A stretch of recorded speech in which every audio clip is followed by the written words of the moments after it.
Alright, in this video we're going to look at an example of a problem where we're just combining two problems that we've done previously.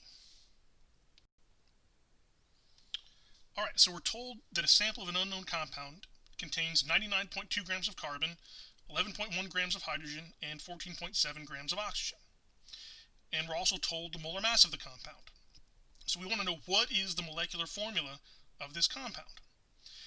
Well, to do this problem, they gave us the mass of each element in the compound, and so we can use that to find the empirical formula. So that's like one type of problem that we've done.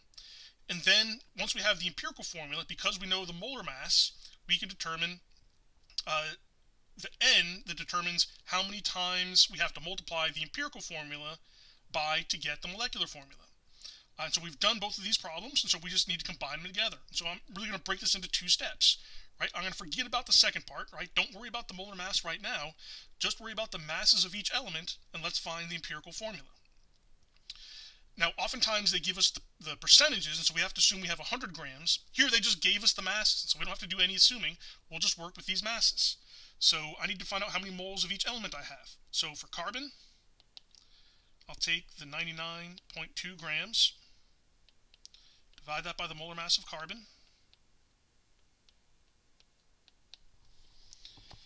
and that gives me 8.26 moles of carbon. We'll do the same thing for hydrogen. Divide it by its molar mass.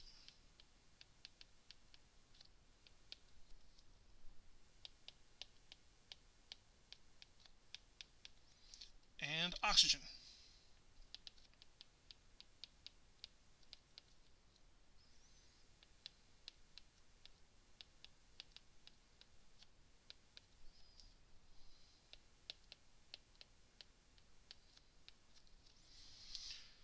Alright, now I need to convert these moles into the ratios relative to the smallest one. So I have the least moles of oxygen, so I'll divide all the moles of each element by the moles of oxygen.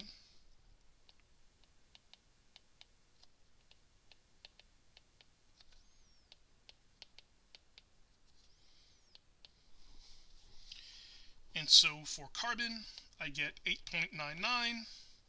For hydrogen, I get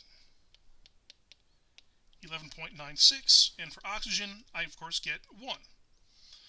Right, and so these are close enough to round. If we get much further away than this, then it's probably going to be a fraction, and we need to not round. But so, right, this is basically 9, 12 for the hydrogen, and then 1 for the oxygen. So our empirical formula, now if we'd had fractions here, we'd have to multiply them all by something to get rid of the fraction, but I just got whole numbers, and so I'm done with the empirical formula. C9H12O. And so we'll do the second part of the problem on the next slide. Alright, so I've carried over from the previous slide. We found the empirical formula. And so now to find the molecular formula, I know the molecular formula is going to be some multiple of the empirical formula. And so to determine what to multiply it by, what the multiple is, I need to divide the molar mass by what I call the empirical mass. Right? So I'm going to find what the molar mass of the empirical formula would be. And so this is an official term, but I like to call that the empirical mass. And so I've got 9 carbons, 12 hydrogens, and 1 oxygen. So the molar mass of the empirical formula, or what I call the empirical mass, is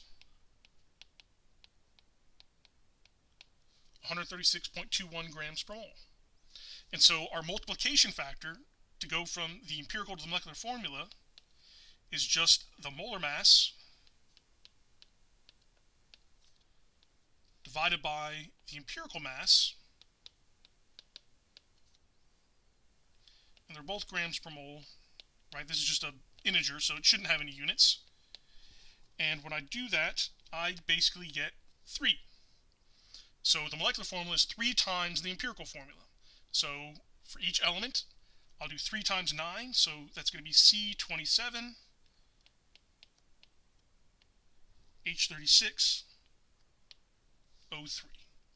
And so that is our molecular formula.